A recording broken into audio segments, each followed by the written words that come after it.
And last but not least, I will talk about the Lord of the Rings, the War of the Rohirrim. So before we begin, yeah, why you didn't watch this way? Uh, what I was doing, buddy? Probably writing something. Or I couldn't find time. Yeah, then this was showing by me. I'm not sure. If it wasn't showing by me, the probability of me going to see it is drops significantly lower. So let me check It if was it is. showing. I went Caribbean cinema, so watch this. No, not by me. What I mean by me, as in by me, as in if cinema won't show it. Oh, okay. Uh, Well, yeah, yeah. let's Well, find out. yeah. Find out. Let me take Uh, some water there. yeah. Apparently it was. It was showing by me, so I still don't go and see it. Bad Yeah. timing. So that is. I don't know. I just couldn't find time. I don't know. Like I just probably oversleep or didn't feel to thing it. It was just a weirdness. I heard something about it that kind of turned me off it, and I don't know what it was. Oh, I think they used Christopher Lee voice.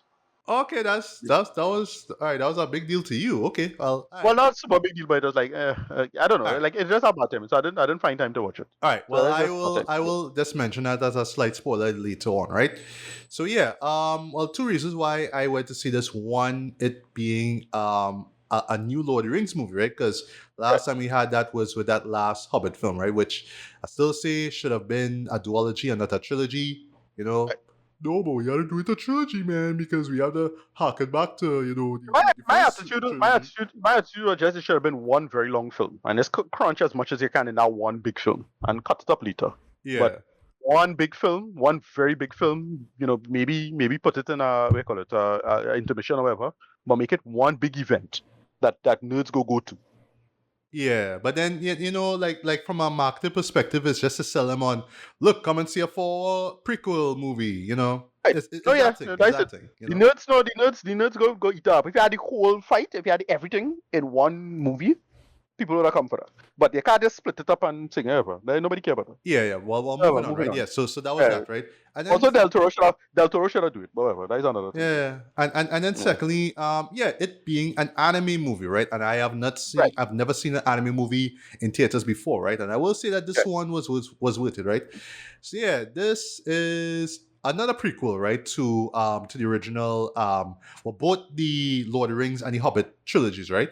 And I will say it is also not so much a prequel, but also like in terms of the timeline, from what I gather, this is placed right after the Rings of Power, or at least Right. where I have a feeling the story will end, or where it's supposed to end. Yeah, so this movie comes right after that, and then the Hobbit will come after that, and then the original Lord of the Rings, right? So if you want to look at it Right. as a timeline, it'll be like that, right? Yeah, but Rings of Power is real time, eh? It's like It is, yeah, yeah. It's like like what a long, whole long, second, long the whole before. age, I think. It Yeah, was the second age, I think, if I remember correctly. Whatever. Yeah. yeah. But there's something that takes place though. You kind of sell it out there, right? That hints that yes, this movie will come out right after. It's set, timeline wise. Sorry, right after the Rings of Power, right? But yeah, we are centered on the character of, well, it's set basically in Rohan, right? If you remember, as from quite famously from the Two Towers and Return of the King, right? This was like the last human strongholds, basically, with the whole ring stuff. So yeah, it was like that, right? I if you remember from that film, it was all about like Colin Gondor's aid, and it was like, no, we don't want Gondor's help. Fuck Gondor. And then like when all hope was lost, like, all right, yeah, cool, get help. So it's like that, Right, right? right, right. Yeah, Yeah. but it basically centers That on was where what you call she which girls I forget the girl name. Eowyn. Ewan Yeah, was from here. and That was her and dad was UK, yeah. right, and then speaking of Eowyn, she actually does. Well, she actually is the narrator of this film, right? So yes, they actually Right. get McGill, Miranda, Otto to come back to play Right. Eowyn, right? Yeah. So yeah, we settled on the kingdom of Rohan. We are introduced to the king of Rohan, who is called Helm Hammerhand. Take a note Right. of that surname, Hammerhand. That will come up a little bit later by review, right? Yeah. So he well and his daughter now, who is like the main star of the story, is Hera, right? Who is played by Gaia Wise. I'm not familiar with her with the voice actress at all, right? So yeah, things going good. Hera pretty much is betrothed to this lord's son, basically.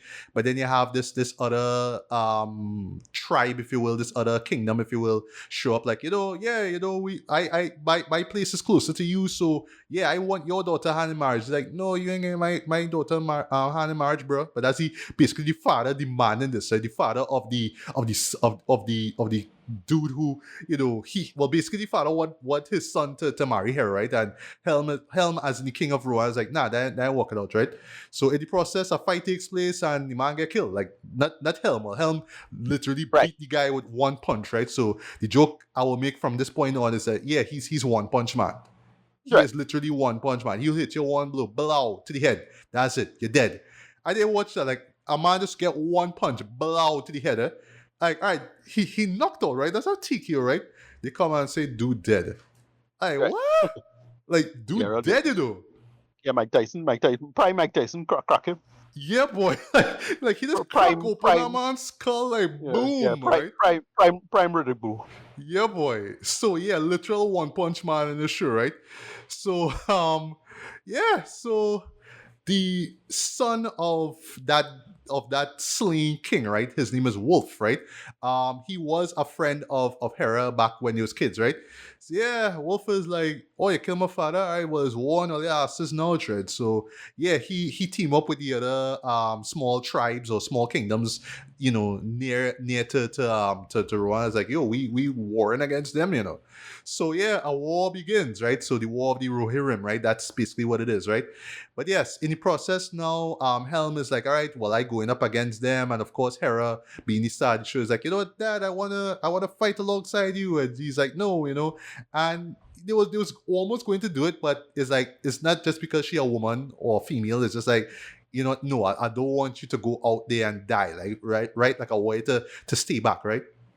But yeah, through some circumstances, she gets roped into this whole war, and yeah, she basically ends up, becoming, one of the major players in this battle. And I'll stop here, right? So to get the obvious out of the way, the animation for this is great, mostly great Right. though, mostly great, right? Nice. It's actually directed by this famed anime director by the name of Kenji Kamiyama. Apparently he worked on films like he worked on Akira, from what I know. He also worked on Ghost in the Shell, Standalone Complex. He worked on Jinro, the Wolf Brigade, which is a movie I haven't seen in years. I think I only saw that once in my life. Right. As far as Standalone Complex, I only saw like a few episodes of that, but I never bothered to watch the series, even though I love the movie. And Akira is like top 5 as far as like anime. Like I love that movie. That movie is Yeah, that go one. to them in my opinion, right? Yeah. But yeah, I think if I'm not mistaken, this is his debut feature, film Really? thing, right? Yeah. Okay. And Interesting. yeah, I mean, like it is pure anime, right? Like just true and true, right? But I just thought, like, yeah, like from background, like background design, just the artistry involved though is very very well done, right? But I say mostly, right, because there's a few character movements that a Yeah, look a little little a off. little stiff, yeah. There's some moments where I felt like they kind of like add a little, like, all right, so either they will add too little frames or they'll add too much frames to kind of make it seem more human-like. But when you see how the character moves, it just sort of looks a little weird, right? And I'm not saying that because yes, I mean anime is kind of known for cutting corners, right? But I don't want to say that in a way like every single anime, especially when it comes to movies, right? Always do that, right? But there were a few moments where I was like, all right, either they just kind of over animated, that's the best word I can use, or they under animated, right? Like they add a little too much frames or they add too little, right? Especially see that with the movements of certain characters, right? And yeah, those moments did take me out a little bit. Like I was just kind of watching the movement, like, like I understand. Like, but then again, because of the nature of the show, right? It's Lord of the Rings, so we have to be epic and we have to be expensive. I could understand, but at times I was like, all right, this looks a little weird. Like this, something I'm not familiar with, especially when it comes to this viewing anime, right? Just casually, right? And then also too, well, this the reason why this movie exists too, right? And this kind of leads to the biggest you have with the film here, right? Is it's just basically done for I think it's for New Line Cinemas to still acquire the rights of the Lord of the Rings Right. franchise. Right, Yeah, right, right, right. That's a keep it. Yeah, they're doing that bullshit. yeah, The SSU bullshit. yeah, because it's a Warner Brothers animated film. They even show the Warner Brothers animated logo as well. I like that they actually show the kanji fit first before you see animation. Like, all right, that cool. I like that. Yeah, that cool. That cool. That cool. But yeah, it's New Line Cinema. We know, when we come to Lord of the Rings, we know it's from New Line Cinema, right? But yeah, it's basically for them to still hold the rights and stuff because, like with Rings of Power, it's from New Line as well, but it's also from Amazon MGM Studios, right? So it's a weird kind of thing, right? So I don't know, right? But yeah, why bringing all this up to, and this is like the really the main issue I have with the show, right? Is that essentially this is a non-rings story in the sense that it have nothing to do with the Yeah, rings of power. It's no, that's how showing the world. Yeah, yeah, it's that. It had nothing to do with the rings of power. which It is, had which nothing to is do with the fine. one ring. Which is fine if you tell it right. You know? Yeah, yeah, yeah. But unless you some kind of Tolkien nerd and you just Yeah. love the entire world and lore of Lord of the Rings, you will care for this a lot more than the average viewer. Because yeah, Right. there were times I was watching this and is there like a needed references to Sauron or Saruman? I'll get to him in a bit to make me care. But I was still watching this show like this is like a fairly small story in this larger world, like in this large world that we know as Lord of the Rings, it's a very small scale story, even though it involves this battle with, kingdoms, small tribes, if you will, versus a bigger kingdom, basically, right? But it's very small scale compared to like what we know and what we come to expect from Right. a Lord of the Rings movie or TV show, right? But when it comes to those shows, like whether it's the original trilogy or the series, right? It's always centered on the rings of power or the one ring, right?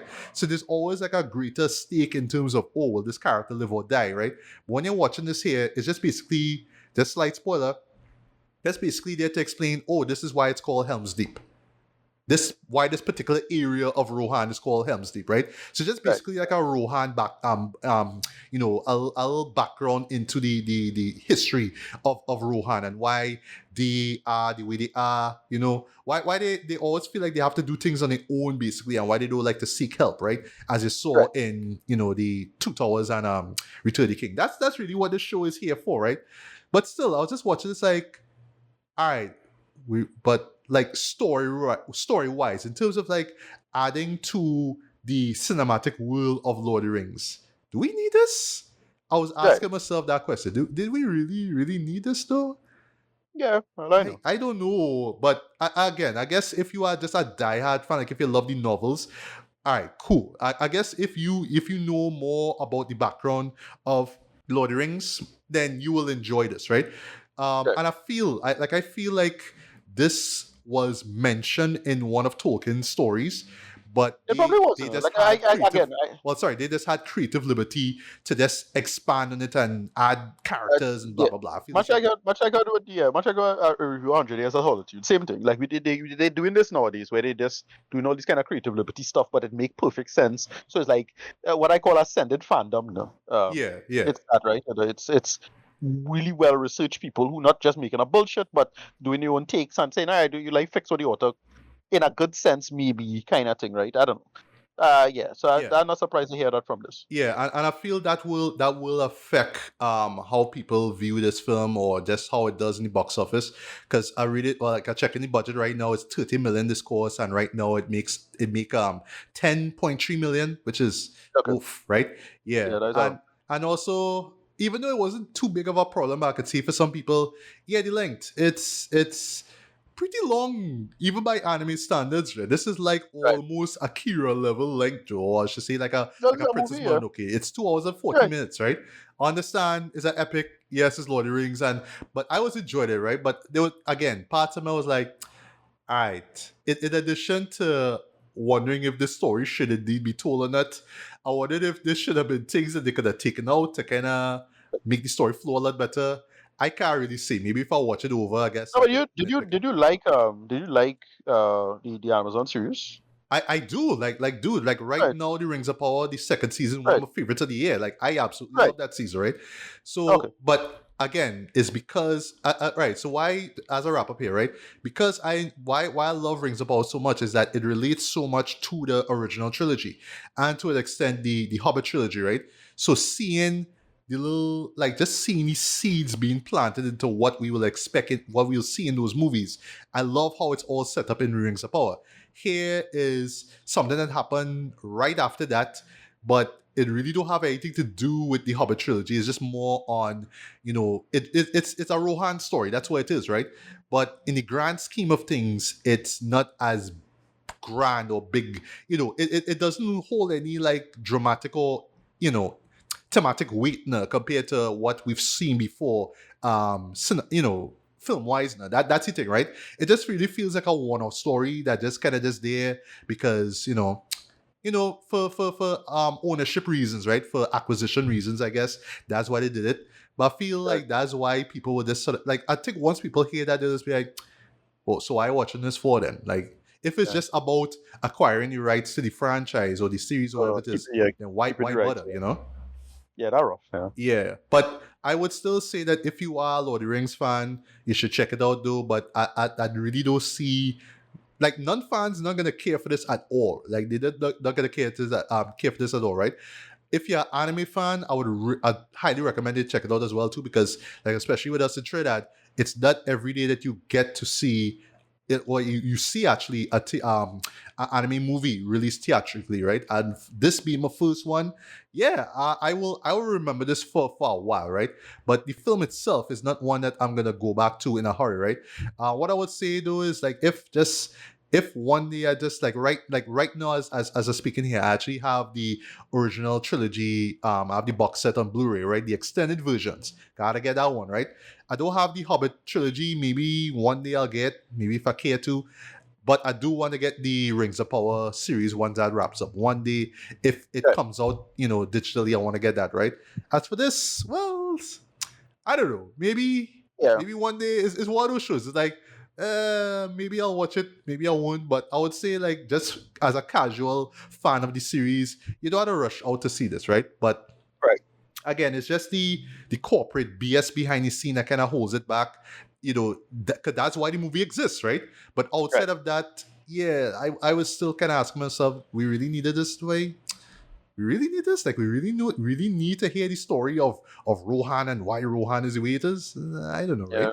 But the animation is solid for the most part. I thought that the voice acting was excellent, actually, right? Brian Cox plays Helm Hammerhand, and yeah, hands down, he is a standout character. Yeah, because he's basically One Punch Man, Joe. There's a moment, right, with him taking out a bunch of guys, and yes, he is punching them like one punch, and they're going down. And hands down, that's one of the best scenes in this entire movie. And because it's the Lord of the Rings, they had to make this so grandiose and epic. But it was just so badass, though, right? Even though, like, logically, it makes no like, all right, like, it's fantasy, right? It's fantasy bullshit, right?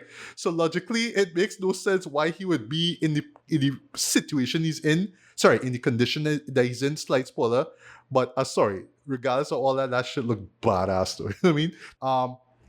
I thought that Hera was solid as the lead as well too. That's this she's basically the warrior woman in this, right? So she it's basically Eowyn, but if you have like you take little bits of Galadriel from the Rings of Power, so it's kind of got a mixture of the two, you know.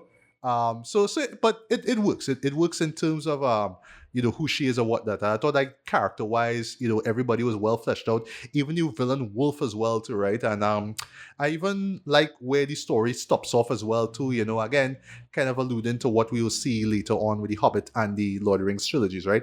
Lastly, yes, there was a Christopher Lee cameo, and when I heard the voice, like, wait, that sound like Christopher Lee. It doesn't sound like anybody trying to sound like him. It really does sound like him, right?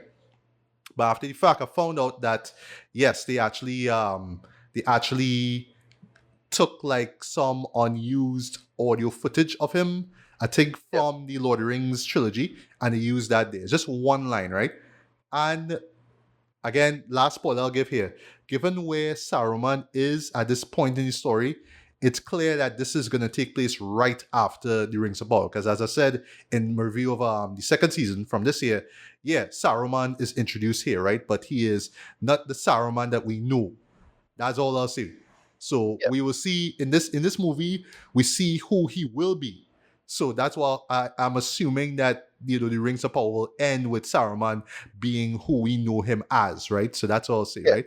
But yeah, other than that, though, this movie was fine. It was fine for what it was. I didn't feel like I wasted my time or money. Just it being like the first anime movie that I saw theatrically was really, it's something that I will remember personally, right? But there's still a part of me that's just like, all right, we really needed this. You know what I mean? It just kind of holds it. It just kind of held things back. Like I just couldn't completely enjoy the film because I just kind of found out after the fact that it's some corporate bullshit. But like Right. corporate bullshit to tell this story though, like you couldn't. Like I'm not asking for much when it comes to like this series, right, or this franchise, but. I don't know. Like, I just wish that we had more connective tissue with this movie to like what we saw with the previous shows and whatnot, right? Instead of just this standalone story that's just there to please the diehard fans, right? So that's that. Series wise for me, I will still give this a very, very light 3.5 out of 5, man. It's worth checking out if you could see it theatrically. If you could see it theatrically, yes, go see it theatrically, right? But if the whole why does this movie exist thing still like if that's on your mind, or if it just sort of crossed your mind the moment you saw the trailer or even heard about it, I would say wait till it comes out theatrically. Sorry, wait till it comes out digitally and watch it at home, and you take from it what you want, right?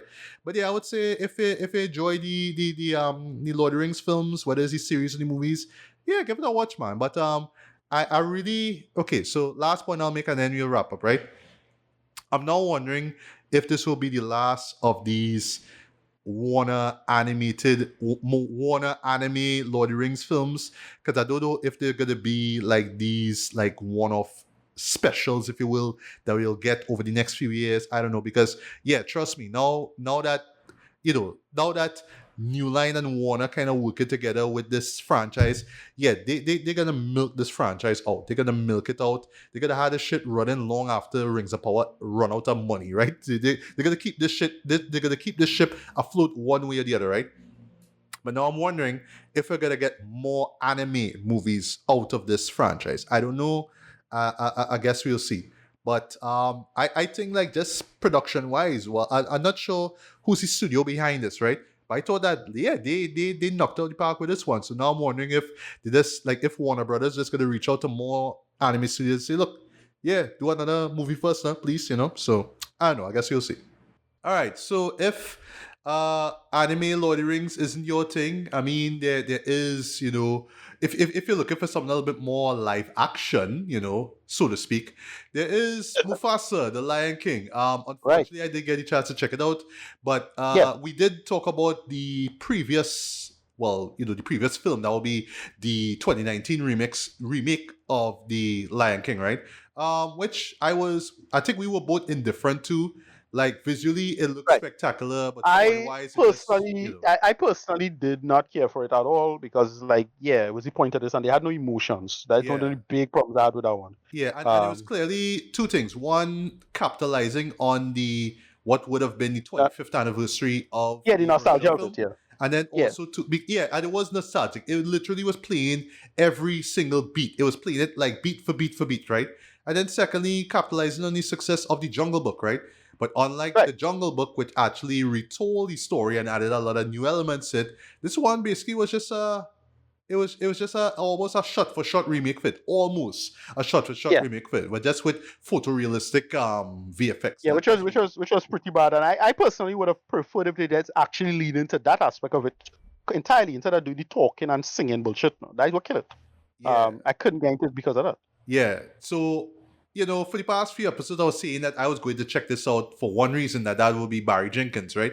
Yeah, But yeah, again, unfortunately, I didn't get a chance to check it out, right?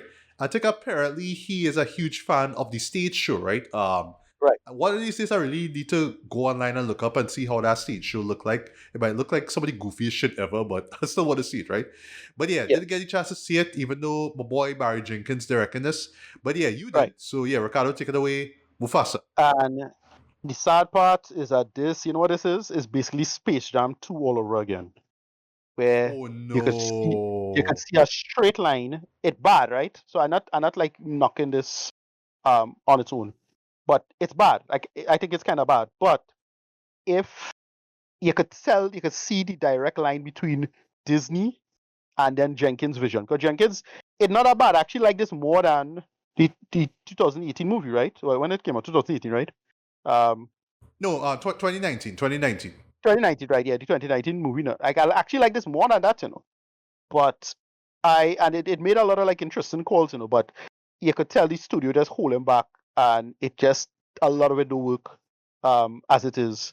It's a shame because, but it much like what Terrence Nance could have been for for Space Jam 2, we could have gotten this, in my opinion, for we could have gotten something brilliant if that had a fair chance. And yeah, I'd make the joke. One of the things that hold it back, right? So, as make the joke, if Wittgenstein is our old philosopher, Wittgenstein said that if a lion could speak, we could not understand him. What this does, and which I don't really care for, it kind of kind of hamstrings the film. They still lead into the realism aspect of it. Like, well, lions really do this, and that's what we're going to lean on. And it doesn't track here at all. And this is coming from somebody who just praised, a praise thing, Inside Out, for that, right? The Inside Out franchise, because they lean into realistic illusions involving, psychology and neuroscience and realistic things, right? Yeah.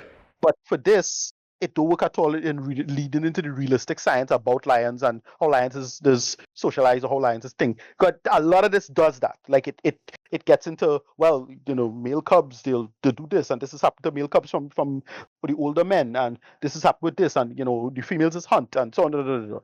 And they lean into that, and I get what they're going for, and a lot of that still works, like the relationship. But it just don't track as well as it could. And yeah, it does really ultimately feel like one of these straight to DVD kind of outings now. Like, and I came for I came for the director. I really like Barry Jenkins. And his part was fine, right?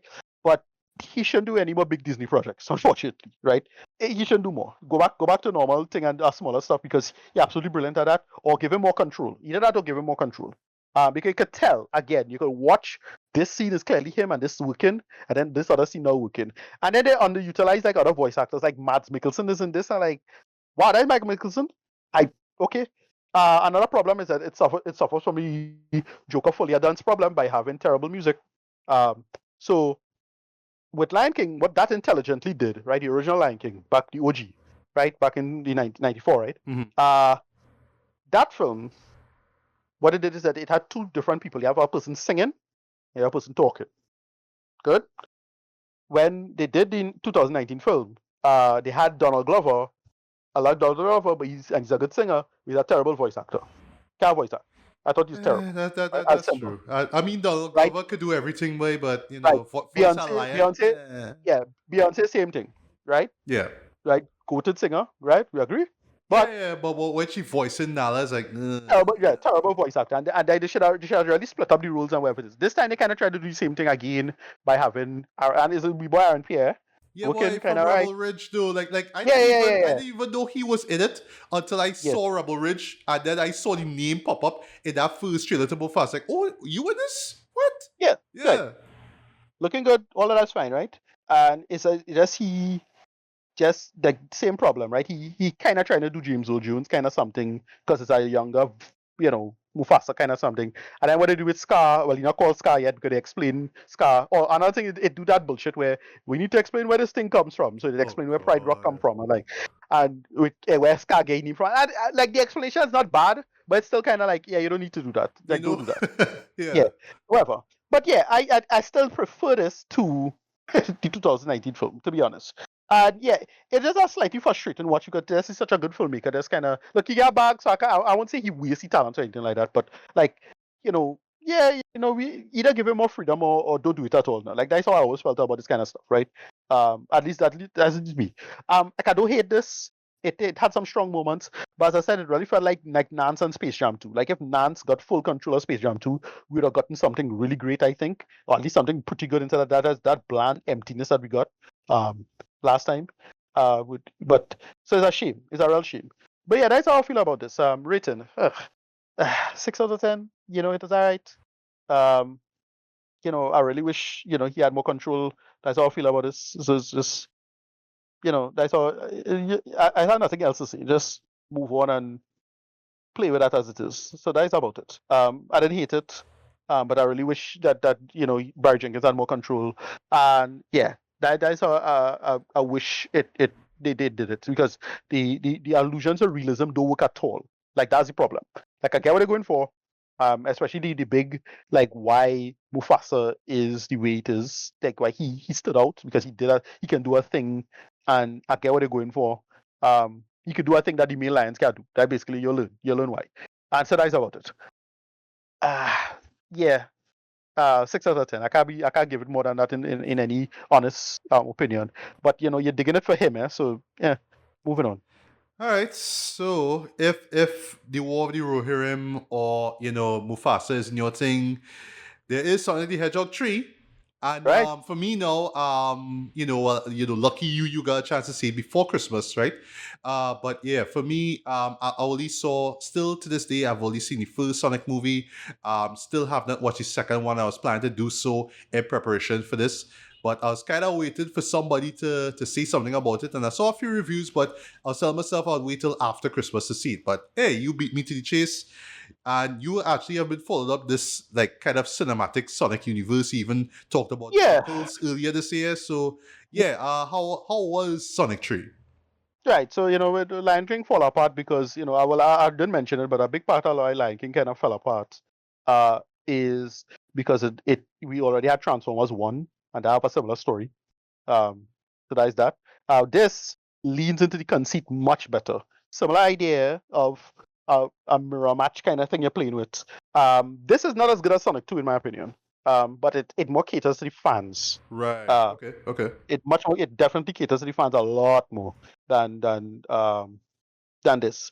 But that is about it. I um thought this was pretty good. Like, it does some interesting stuff, like what they're trying to go for with certain, like, aspects of what the story is about. Well, especially the big character reveal involving Robotnik and what going on with Robotnik. The Jim Carrey like totally holds this, because they do a lot of stuff with Robotnik, but he also plays his own grandfather. Um, and well, you learn what the grandfather's about and why he doing what he doing. But they have a lot of funny enough beats, and it's still like jokey, and they balance it off. And again, I don't think this is as good as Sonic 2, but they do a lot of good job with sort of the ending, especially um, of what they do with Shadow and Shadow Story. And it's pretty much Shadow Story from the video games, right? Involving this girl, and she get the scientists do something, and they have a whole thing with her involving her. And yeah, I can't in good conscience say, again, can't say it as um can't say it as good as two. I think two is better, in my humble opinion. But it still like works for the most part, and I could see why the fans were like this. And again, it did something action wise that I always wanted to see for a Flash movie. If two Flash had to fight each other, what it'll look like. They basically do that. Um, and it's Shadow having the same powers as Sonic, or roughly the same powers as Sonic. So they play with that. They do the supersonic thing again, but they do this time. But Shadow's supposed to get superpowers soon, so they do that. And then they have a lot of like funny beats, which is like, alright, it's not bad either. And it's fine. Like, it's just a good outing if you're like you're digging Sonic. It plays to its crowd, and that's the thing. The Sonic Hedgehog fans are weird, right? Like, it's just a weird kind of counterculture. So it does all the memes and the in jokes and thing. And yeah, rating wise, yeah, to me it's about the same as the Lion King one, right? I can't get into it. I don't really love these movies super much, but it plays to the fans the way it does. I give this also a 6 out of 10. I think because most of the stories are a lot weaker than the second film, right? In my opinion, because we already kind of get a evilest version of Sonic anyway with Knuckles. So having a counterpart in that sense is work. But Keanu Reeves was good. Like, it's just good voice acting, and they bounce it off, and they just do some good funny beats involving like like they have a bit involving London and what they do with Sonic running around London, but they do like a lot of little jokes with that, and it's still like game jokes if you know what to look for. And then again, Robotnik and his grandfather, what they do with them is good, and then the ending is good. And then they have two post credit sequence where it's totally like fan shit that only fans will care about, and it's like that's it. It's like it in and out.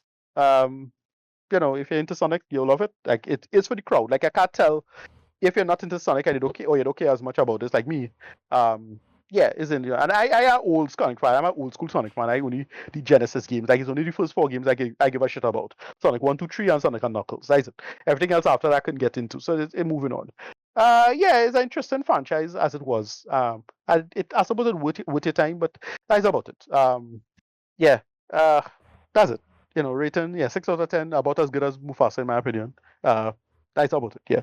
Right. So yes, folks, you'll have 3 animated films to take the kids to take the family to take the picnic them to see. So yeah, take your pick, or if you have the time or whatnot, if you have the cash, probably watch all 3. You know what I mean? And feel free to share your thoughts on it if you like. But yeah, those 3 are currently in theaters right now. So if you're interested in either one, give them a watch. But I guess for each of them, honestly, yeah, just keep your expectations kind of low, and that's it.